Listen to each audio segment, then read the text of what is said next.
Assalamualaikum warahmatullahi wabarakatuh. Baik lagi bersama saya, Fitria.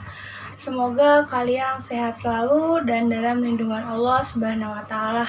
Amin, amin ya Rabbal 'Alamin. Dan jangan lupa di subscribe, like, dan share ke teman-temannya ya.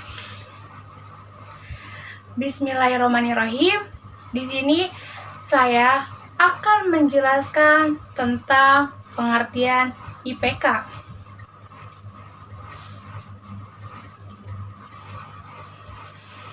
Apa sih yang dimaksud dengan IPK itu? Ada yang tahu nggak IPK itu apa? IPK ialah indikator pencapaian kompetensi atau IPK merupakan penanda pencapaian KD yang ditandai oleh perubahan perilaku yang dapat diukur dan mencakup sikap, pengetahuan, keterampilan. IPK dikembangkan sesuai dengan karakteristik siswa, mata pelajaran, satuan pendidikan, kompetensi daerah, dan dirumuskan dalam kata kerja operasional yang terukur dan atau dapat diobservasi. Lalu, ada yang kedua, yaitu pengembangan IPK. Ada yang tahu juga nggak apa saja yang bisa mengembangkan IPK itu? Dalam mengembangkan IPK, perlu mempertimbangkan tuntunan kompetensi yang dapat dilihat melalui kata kerja yang digunakan dalam KD tersebut. Karakteristik mata pelajaran siswa dan sekolah, potensi juga, dan kebutuhan siswa, masyarakat, dan lingkungan atau daerah. Dalam mengembangkan pembelajaran dan penilaian, terdapat dua rumusan indikator loh. Yang pertama, yaitu indikator pencapaian kompetensi yang dapat dalam RPP dan indikator penilaian yang digunakan dalam menyusun kisi-kisi dan menulis soal yang dikenal sebagai indikator soalnya. Lalu, apa sih yang kalian tahu tentang kedudukan IPK itu? Kedudukan IPK yaitu pedoman dalam mengembangkan materi pembelajaran, pedoman dalam mendesain kegiatan pelajaran, pedoman dalam mengembangkan bahan ajar, pedoman dalam merancang dan melaksanakan penilaian hasil belajar siswa tersebut. Lalu, apa itu ketentuan perumusan IPK? Perumusan IPK itu ada beberapa indikator. Yang pertama, indikator dirumuskan dari KD. Indikator menggunakan kata kerja operasional atau KKO yang dapat diukur. Indikator dirumuskan dalam kalimat yang simpel, jelas, dan mudah dipahami. Indikator tidak menggunakan kata yang bermakna ganda. Indikator hanya mengandung satu tindakan. Indikator memperhatikan karakteristik mata pelajaran atau potensi dan kebutuhan siswa atau peserta didik di sekolah, masyarakat, dan lingkungan atau daerah sekolahnya masing-masing.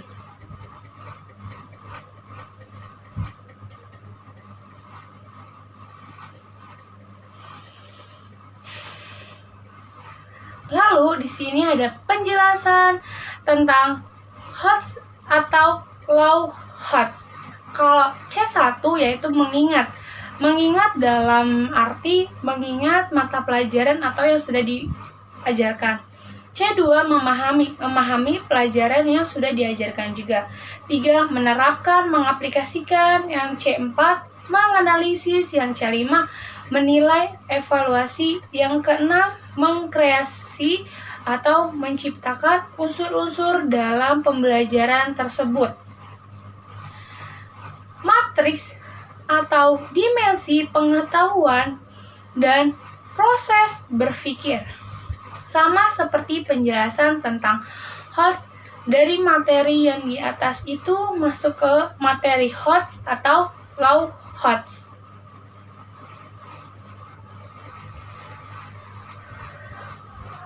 Lalu di sini ada penguraian IPK atau KD3 dan KD4. Yang pertama yaitu 3.1 memahami fungsi sosial, struktur teks, dan unsur kebahasaan, bunyi, kata, makna yang gramatikal dari teks sederhana yang berkaitan dengan tema at-ta'aruf yang melibatkan tidak tutur dan memperkenalkan diri dan orang lain, menanyakan asal negara atau daerah dengan menggunakan kata tanya yaitu hal atau min aina.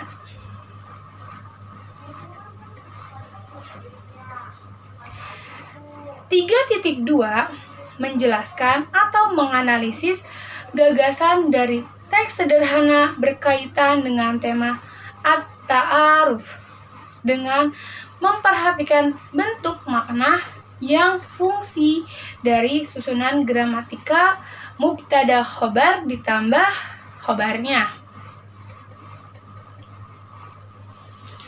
4.1 mendemonstrasikan tidak tutur, memperkenalkan diri dan orang lain, menanyakan asal negara daerah dengan menggunakan kata tanya aina atau hal, baik secara lisan maupun tulisan.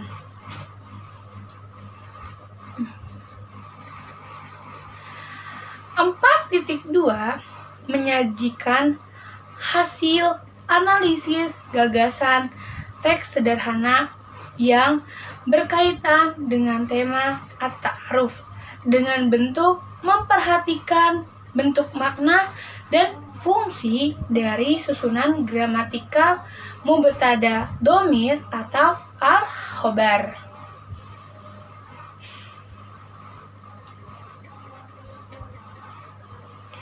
Lalu di sini saya akan menjelaskan IPK KD 3. Dalam materi KD 3.1, materi pelajaran bahasa Arab MTS kelas 7 bab ta'aruf mencakup memahami fungsi sosial, struktur teks dan unsur kebahasaan, bunyi, kata, makna dan gramatikal.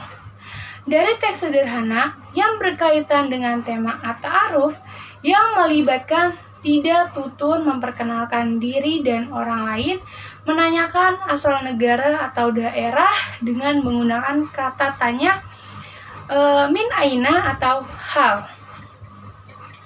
Lalu untuk dimensi pengetahuan atau faktual yaitu proses berpikir C2 yaitu memahami dengan KKO menjelaskan dan menentukannya. Maka IPK yang dapat dituliskan antara lain menentukan penggunaan dari fiil mudhari pada mufradat yang berkaitan dengan kehidupan sehari-hari, menjelaskan makna mufradat yang terdapat dalam bab ta'aruf, menjelaskan pemahaman siswa mengenai materi yang terdapat dalam teks sederhana dalam buku tersebut. Lalu, dalam KD ini, siswa masih berada di tingkat berpikir atau LOS di mana masih mencapai pada tingkat berpikir C2 dan C3, yaitu memahami dan mengaplikasikan materi yang terdapat dalam buku. Pendalaman dan keluasan materinya pun masih berada di tahap pengenalan bab mengenai kehidupan sehari-hari dan berada di tahap pengenalan mufradat yang berkaitan dengan kehidupan sehari-harinya juga. Lalu, KD 3.2. Dalam materi KD 3.2, mata pelajaran bahasa Arab MTS kelas 7 bab at-ta'aruf mencakup menganalisis gagasan dari teks sederhana berkaitan dengan tema at-ta'aruf dengan memperhatikan bentuk, makna, dan fungsi dari susunan gramatikal mubtada domir plus khobarnya. Lalu di sini ada dimensi pengetahuan konseptualnya juga, yaitu siswanya masih proses berpikir C4, yaitu menganalisis dengan KKO, menganalisis maka IPK yang dapat dituliskan antara lain yaitu menganalisis pertanyaan mengenai teks naratif sederhana dan berkaitan dengan kehidupan sehari-hari juga, menganalisis susunan mufrodat, membentuk pertanyaan yang tepat, yang mudah dan dapat dipahami, menganalisis penggunaan fa'il mufrodat yang tepat dengan domirnya. Lalu, dalam KD ini, siswa juga sudah berada di tingkat berpikir HOTS. Karena apa? Karena sudah mencapai pada tingkat C4, yaitu menganalisis. Pendalaman dan keluasan materinya pun sudah berada di cukup tinggi, sehingga siswa juga bisa dituntut untuk dapat lebih menganalisis dan mengaplikasikan yang sudah diajarkan oleh guru tersebut. Lalu KD 4.1 yaitu dalam materi KD 4.1 mata pelajaran bahasa Arab kelas 7 bab ta'aruf mencakup mendemonstrasikan, melibatkan, tidak tuturnya memperkenalkan diri dan orang lain, menanyakan asal atau daerahnya dengan menggunakan kata tanya, min, aina atau hal, baik secara lisan maupun tulisan juga itu sama. Lalu dimensi pengetahuannya juga sama. Cuman di sini bedanya pengetahuan konseptualnya itu proses berpikir C5 yaitu mengevaluasi dengan KKO dan menjabarkan, maka IPK yang dapat dituliskan antara lain menjabarkan kembali materi yang sudah dipelajarinya di sekolah, lalu menjabarkan pembelajaran di depan kelas mengenai kehidupan sehari-hari dan keluarganya.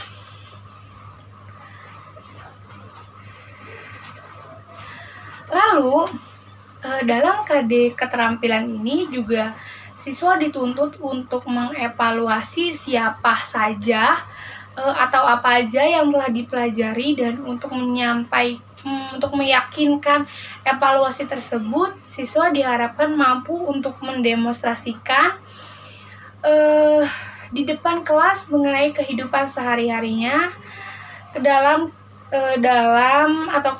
kedalaman dalam kebiasaan atau keluasan pada materi ini karena berada pada di tingkat berpikir HOTS.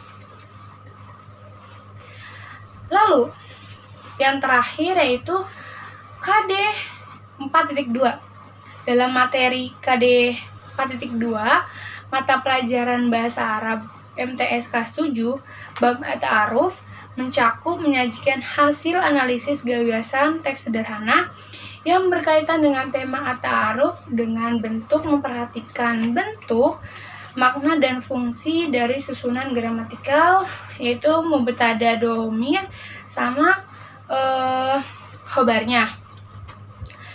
Lalu yaitu menyajikan atau menciptakan. Lalu di sini dimensi pengetahuannya yaitu prosedural, proses berpikir C6 yaitu mencipta dengan KKO, membentuk makna IPK yang dapat dituliskan antara lain, membuat beberapa teks sederhana yang berkaitan dengan kegiatan sehari-hari, dan membuat macam-macam teks dengan jelas dan berkaitan dengan kegiatan sehari-hari juga. Lalu di dalam KD tersebut, keterampilan ini siswa juga dituntut untuk menyajikan beberapa teks yang sudah dipaparkan di dalam buku yang sesuai dengan KMA 183. Kedalaman dan keluasan pada materi ini bisa dikatakan puncaknya pembelajaran karena di mana siswa sudah berada di tahap membuat apa yang sudah dipelajari sesuai dengan kemampuan masing-masing. Lalu alokasinya yaitu kalau di MTS itu jadwalnya 2 jam. 2 jam sama seperti 40 sampai 45 menit. Lalu kalau tatap mukanya itu 16 kali pertemuan atau 18, setengah dari itu kita bakal mengadakan UTS atau UAS. Baik, sekian dari saya. Kurangnya mohon maaf. Wassalamualaikum warahmatullahi wabarakatuh.